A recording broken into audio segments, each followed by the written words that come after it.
Saludos hermanos y hermanas de la Iglesia Bíblica Metodista. Es un gusto estar una vez más con ustedes en el estudio de la declaración de fe de la disciplina de la Iglesia Bíblica Metodista. Hoy vamos a comenzar nuestro estudio acerca de un tema muy interesante, el libre albedrío. Vamos a resaltar dos temas iniciales: la capacidad de elegir relacionada a la soberanía de Dios y la necesidad de la gracia para el ser humano poder tomar decisiones adecuadas, decisiones buenas.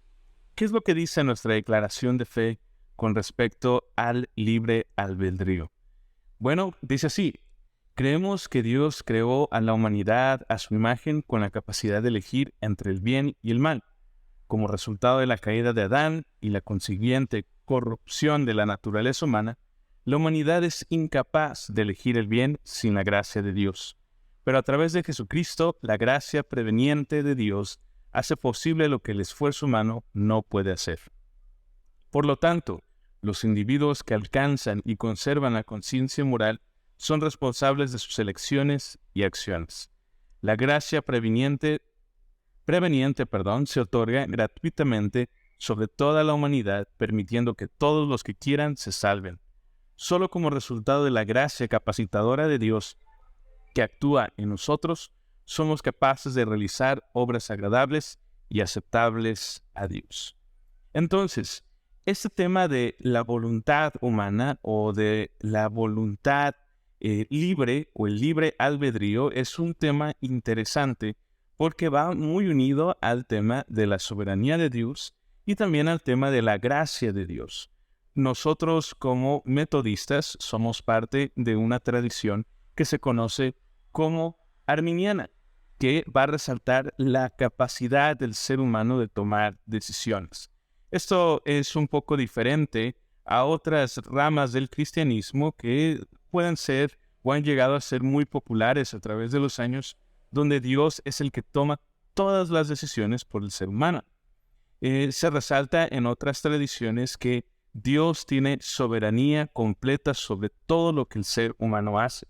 Nosotros estamos completamente de acuerdo. Dios tiene el control de todas las cosas que suceden. Nada sucede sin su permiso y el control de Dios. Sin embargo, creemos que no todo lo que sucede alrededor de nosotros es causado necesariamente por Dios, o que Dios haya tomado la decisión que las cosas sean así. Y esto lo sabemos teológicamente porque nosotros consideramos que Dios es incapaz de crear o hacer el mal, debido a que va en contra de su naturaleza. Entonces, nosotros como arminianos, personas que afirman el libre albedrío de las personas y de los creyentes, creemos que Dios es el que está en control sobre todas las cosas, el que es soberano sobre todas las cosas, pero hay cosas que suceden en nuestro mundo, específicamente las cosas malas, el mal y el sufrimiento, el que Dios en muchas ocasiones no es el creador de estas, sino que el mal es consecuencia de nuestras propias decisiones en relación a lo que Dios ha revelado acerca de sí mismo. ¿Cómo sabemos que Dios no causa todas las cosas que Él conoce previamente que pueden suceder? Bueno, sabemos que en su soberanía Dios permite que el humano tome decisiones con resultados buenos o malos. Esto lo vemos en Samuel 23, 10 al 13. ¿Qué es lo que dice este pasaje de 1 Samuel 23, 10 al 13? Esto sucede en la vida de David mientras está siendo perseguido. David estaba ganando fama en esta ciudad de Keilah, pero eventualmente le llegan noticias de que Saúl viene con gran poder para destruir la ciudad. Entonces David ora y le dice: Señor, Dios de Israel, tu siervo ha oído que Saúl se propone venir a Keilah y destruir la ciudad por mi causa. Y esta es la pregunta que David le hace a Dios: ¿me entregarán en su poder los nobles de la ciudad? ¿Bajará Saúl como tu siervo ha oído? Señor, Dios de Israel, responde a tu siervo. ¿Qué es lo que le está preguntando David a Dios? Le está preguntando esto: si Saúl llega a la ciudad, ¿me van a entregar las personas de la ciudad a Saúl con tal de no destruir la ciudad? Y el Señor le responde, sí, bajará Saúl con el propósito de destruir la ciudad y los nobles te van a entregar. David insistió, ¿nos entregarán los nobles de Keilah a mí y a mis hombres en poder de Saúl? Una vez más, David vuelve a hacer esta pregunta y una vez más vuelve a responder, Dios, sí, les entregarán a ustedes. ¿Qué es lo que hace David entonces? David y sus hombres, unos 600, partieron de Keilah y anduvieron errantes y sin rumbo.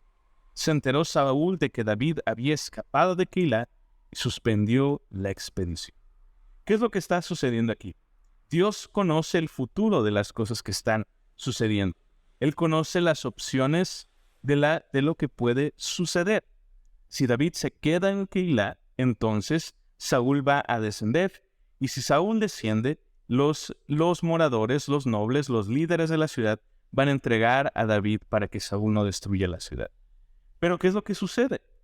Dios dice que esto es lo que va a suceder. Él puede ver hacia el futuro y conocer qué es lo que va a suceder. Pero David decide no quedarse en la ciudad. Él decide salir de esta ciudad. Y nos muestra que había una segunda opción, que era que David y sus hombres salieran de la ciudad. Entonces Saúl ya no tendría razón para llegar a Keilah y destruirla.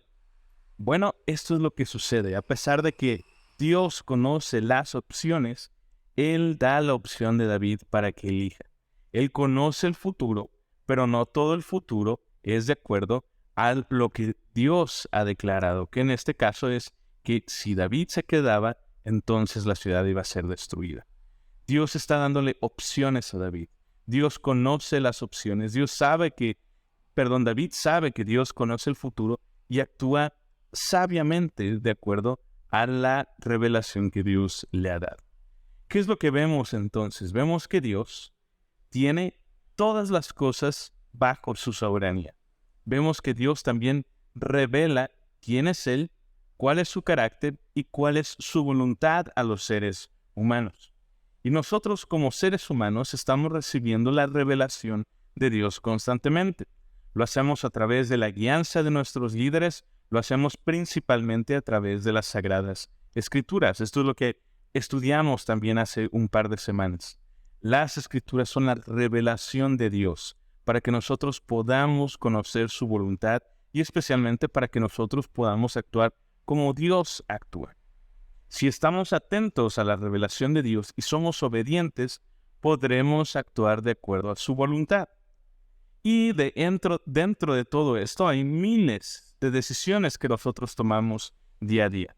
Tomamos las decisiones sobre cómo nos vamos a vestir, tomamos decisiones sobre qué vamos a comer, qué vamos a desayunar, a qué horas vamos a salir, en qué vamos a trabajar, etcétera, etcétera. Las decisiones que nosotros tomamos son infinitas y están basadas en la revelación que Dios nos da.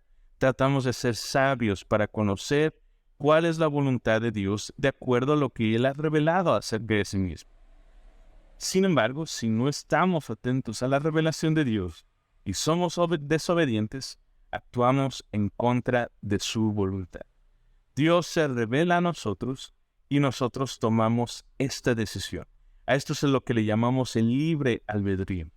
Podemos actuar para hacer las cosas de acuerdo a su voluntad o podemos actuar para ir en contra de la voluntad de Dios. Ahora, ¿por qué es importante que nosotros resaltemos el libre albedrío?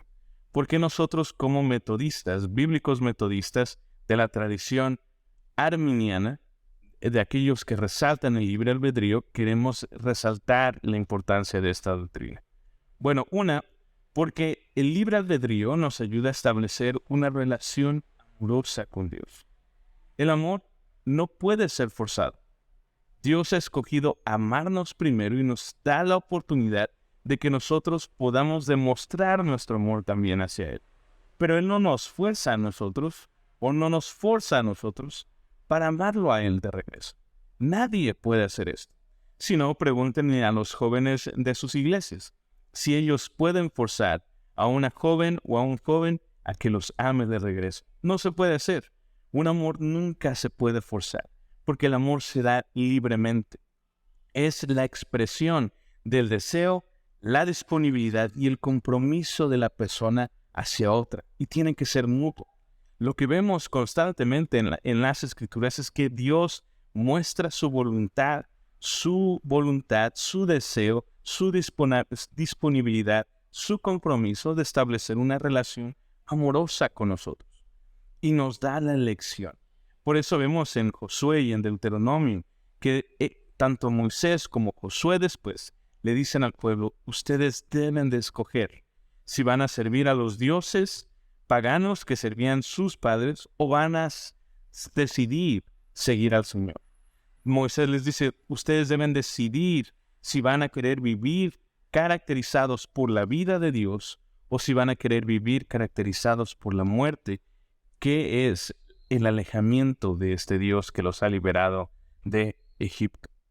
Nos ayuda, el libre albedrío es esta muestra de parte de Dios que quiere establecer una relación amorosa con nosotros. Si nosotros como seres humanos no tuviéramos libre albedrío, seríamos como esos robots, ¿verdad? Que hacen todo de acuerdo a cómo han sido programados. Eso no es lo que nosotros queremos resaltar. Queremos resaltar el deseo, la disponibilidad y el compromiso mutuo en esta relación con Dios. Dios lo muestra primeramente y nosotros respondemos. Pero en segundo lugar, también el libre albedrío es importante porque fomenta la sabiduría en las personas. Creer que Dios toma todas las decisiones por nosotros nos puede hacer un poco flojos en tratar de discernir la voluntad de Dios. Y esto es lo que vemos a veces cuando nosotros como seres humanos experimentamos las consecuencias de malas decisiones y simplemente decimos, es que era la voluntad de Dios que pasaran las cosas así. Era la voluntad de Dios que quizá me corrieran de mi trabajo, o era la voluntad de Dios que reprobara las materias, pero a veces eso simplemente sucedió porque nuestras decisiones nos llevaron a esas consecuencias. A veces nos corren de nuestro trabajo no tanto porque sea la voluntad de Dios, sino porque nosotros no fuimos buenos, sabios administradores del trabajo que Dios nos dio. A veces nosotros reprobamos nuestras clases, nuestros cursos, nuestras tareas, no tanto porque fuera la voluntad de Dios, sino porque nosotros simplemente no fuimos sabios en cumplir con las tareas, en hacer lo que fuera necesario en nuestro estudio, etc. Nosotros debemos de buscar la sabiduría sobre todas las cosas. En 1 Corintios, Pablo dice este famoso versículo que en la Reina Valera lo expresa como todo me es lícito, pero no todo me conviene. Podemos hacer muchas cosas, pero el libre albedrío nos fomenta a nosotros a buscar la sabiduría. Si vamos a tomar decisiones, debemos de nosotros saber qué es lo que nos conviene. ¿Y cómo sabemos qué es lo que nos conviene? Porque Dios ya lo ha revelado. Y nosotros tomamos decisiones tanto para las cosas que nos convienen como para las cosas como las que no. Entonces, debemos de nosotros ser sabios y el libre albedrío, eso es lo que nos muestra. En este Salmo 119:30, el salmista expresa que él ha escogido seguir los caminos de Dios. Y eso es lo que nosotros somos llamados a hacer también, escoger los caminos de Dios, la palabra de Dios para ser sabios. Proverbios 1:29-33 nos muestra esto claramente. Va a haber personas que buscan la destrucción y va a haber personas que buscan la sabiduría de parte de Dios. Todo eso es porque decidimos hacerlo. Queremos ser personas sabias, queremos ser seguidores de Cristo sabios. Y esto es el libre albedrío. Ahora, todo esto está muy bien, ¿verdad? Todos nosotros sabemos que Dios revela lo que puede suceder y nosotros tomamos decisiones, como aquí David una vez lo hizo. Sabemos también que todo está bajo la soberanía de Dios, pero a veces nosotros actuamos en contra de la voluntad de Dios. Y Dios lo permite para mostrarnos cuál es el camino por el cual nosotros debemos andar. Pero sabemos también que el libre albedrío es la base del amor y la base de la sabiduría. Pero hay un problema muy grave. Y el problema es lo que estudiamos la semana pasada, el pecado. Romanos 3:12 nos dice que todos se han desviado, a unas se hicieron inútiles. No hay quien haga lo bueno, No hay ni siquiera una. Y esto lo vemos expresado en otras partes de la Escritura. Todos nosotros nos hemos desviado como las ovejas que se salen del redil. Como lo vimos la semana pasada, todos hemos sido esclavizados. No tenemos vida espiritual y seguimos la desobediencia, como lo dice Efesios 2, del 1 al 3. La semana pasada hablamos de que el reino del pecado y de la muerte trae deslealtad para con Dios, orgullo, odio, impiedad, etc. No hay nada que el ser humano esclavizado pueda hacer para obtener su liberación. Fuimos esclavizados.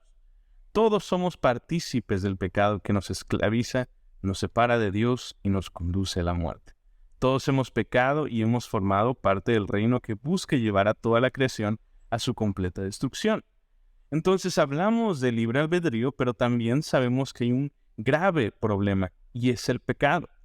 La pregunta es, ¿cómo pueden los humanos esclavos al pecado y la muerte tomar buenas decisiones?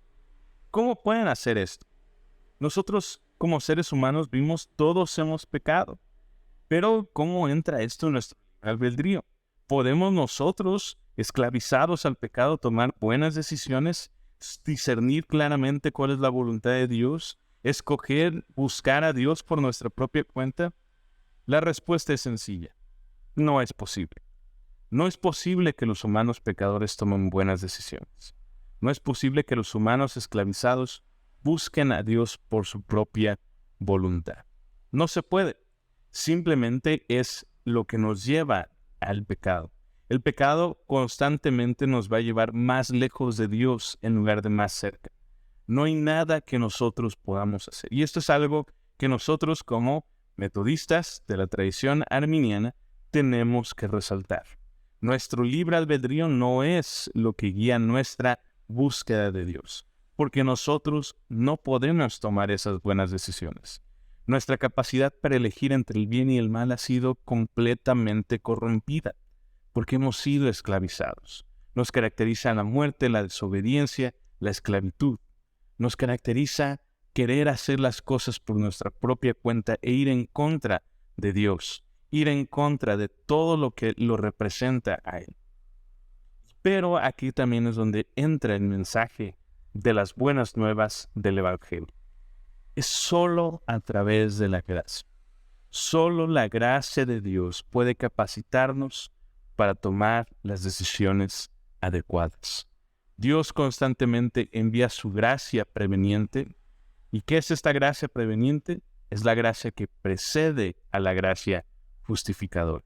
Es la gracia que Dios da a todos los seres humanos pecadores que no saben quién es Él, cuál es su voluntad, y es la gracia que muestra su amor por toda la humanidad. Es decir, antes de que nosotros seamos hechos justos, antes de que suceda la justificación, antes de que suceda nuestra salvación, Dios envía su gracia, que viene, que precede antes. Preveniente no es lo mismo a previniente, que previene, sino que viene previamente. Esta es la gracia que viene antes, que abarca a todo el ser humano y que muestra cuál es la voluntad de Dios, que nos revela a este Dios que quiere liberarnos del pecado. ¿Cómo lo vemos esto? Esto lo vemos en Tito 2, 11 al 14, un pasaje que habla acerca de esta gracia. Y nos dice así Pablo en Tito: porque la gracia de Dios se ha manifestado, trayendo salvación ¿a quiénes? A todos los hombres. Y nos enseña que negando la impiedad y los deseos mundanos, podemos vivir en este mundo sobria, justa y piadosamente, aguardando la esperanza bienaventurada y la manifestación de la gloria de nuestro gran Dios y Salvador Cristo Jesús, quien se dio a sí mismo por nosotros, para redimirnos de toda iniquidad y purificar para sí un pueblo para posesión suya, celoso de buenas obras. Este es un pasaje maravilloso, glorioso, porque nos muestra que la gracia se manifiesta a todos los hombres. Y es esta gracia que viene previamente, la gracia que nos enseña que nosotros podemos salir de la impiedad y de la mundanalidad, que nosotros podemos vivir sobria, justa y piadosamente. Esta es la gracia preveniente. Dios dice que hace salir el sol sobre malos y buenos, y hace llover sobre justos e injustos. Y este sol y esta lluvia es gracia de Dios, porque nosotros necesitamos el sol y la lluvia. Dios no solo hace llover y salir el sol sobre los buenos, sobre los creyentes. No solo hace salir el sol sobre nosotros, bíblicos metodistas, no. Lo hace salir para todas las personas. Y eso es gracia. Eso es gracia de parte de Dios.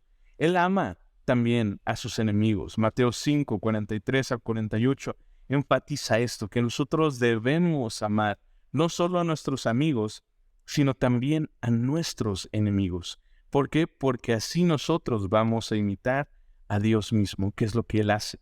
Él no solo ama a los justos, Él no solo ama a los que siguen su palabra, Él ama a todas las personas. Esto viene de un pasaje que vamos a mencionar más adelante, Juan 3:16. Dios ama a todo el mundo y su amor es parte de esta gracia que viene previamente a la salvación. Nosotros lo sabemos. Antes de que nosotros pudiéramos convertirnos, antes de que nosotros mostráramos nuestra fe en Cristo, nosotros sabíamos que Dios nos había amado previamente.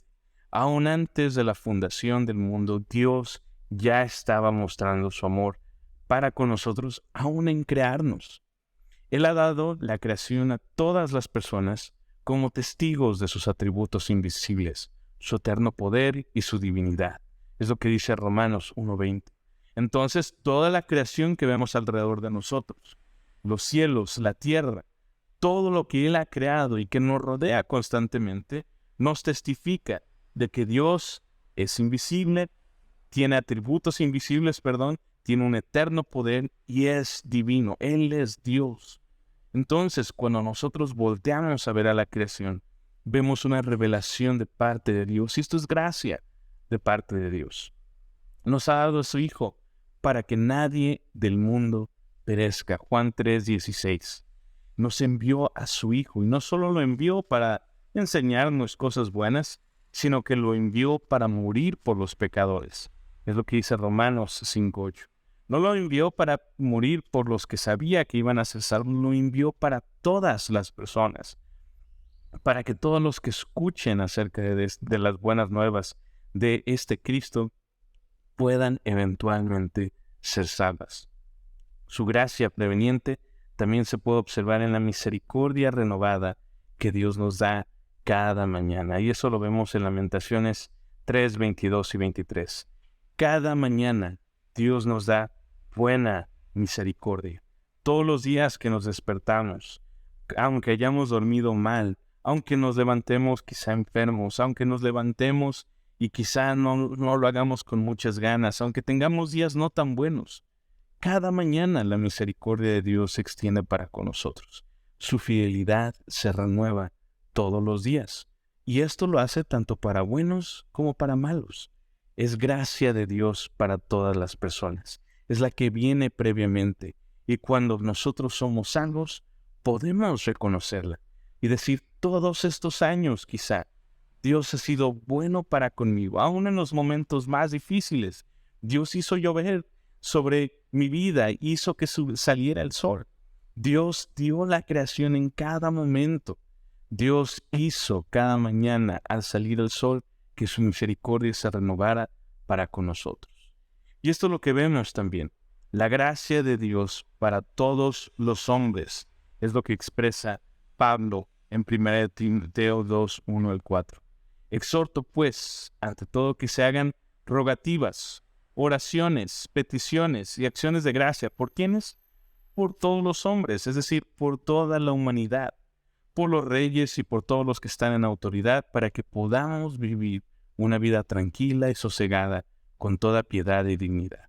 Porque esto es bueno y agradable delante de nuestro Salvador, el cual quiere que todos los hombres sean salvos y vengan al pleno conocimiento de la verdad. Esa última frase es maravillosa. Él quiere, el Salvador quiere, que todos los hombres sean salvos y vengan al pleno conocimiento de la verdad. Esto es el libre albedrío. Esto es lo que nosotros resaltamos. El libre albedrío es importante porque nosotros resaltamos que Dios no solo quiere que los que sean salvos solo porque Él lo mandó, lo decretó de esa manera, y el resto de las personas no son salvas porque Dios también lo decretó así. Sabemos que predicadores que predican de esta manera, pero no. Nosotros creemos que Dios se revela a todos a través de esta gracia preveniente, para que todos puedan ser salvos cuando reconozcan esta gracia, para que cuando la gracia de Dios haga la obra en ellos, ellos puedan responder adecuadamente. Nuestro trabajo es hacer esto: levantar rogativas, oraciones, peticiones y acciones de gracia constantemente para todas las personas, porque todos pueden ser salvos. No solo algunos, sino todos pueden ser salvos, para que la gracia sea manifestada en sus vidas. También debemos de orar. Este es el tema del libre albedrío. Es un tema un poco extraño o complicado, quizá puede parecer. Es algo que quizá damos por sentado en muchas de nuestras predicaciones y enseñanzas, pero es algo que debemos de enfatizar bien. Es parte de nuestro legado, es parte de nuestra manera de entender las Escrituras como bíblicos metodistas, pero es algo importante. La razón por la cual nosotros somos fervientes en el discipulado, en el evangelismo, en mostrar constantemente y hacer lo mejor que nosotros podamos en nuestra vida diaria, es decir, mostrar que buscamos la gloria de Dios, es porque creemos que todos pueden ser salvos, que todos pueden tomar la decisión de seguir a Cristo una vez que la gracia se manifieste con ellos. Y es esta gracia la que Dios ha estado mandando constantemente a todos los hombres a través de diferentes medios y especialmente a través de Cristo Jesús. Entonces, una vez más, aunque enfatizamos la soberanía de Dios, no lo hacemos de tal manera en que sea determinista, de tal manera en que lo que sucede es porque Dios así lo quiso. No, a veces nuestro libre albedrío tiene que ver las cosas. A veces las cosas suceden no tanto porque Dios lo decretara así, sino porque Dios permite que nosotros vivamos las consecuencias de nuestro libre albedrío. Dios los bendiga, hermanos. Nos vemos en la siguiente semana. Hasta luego.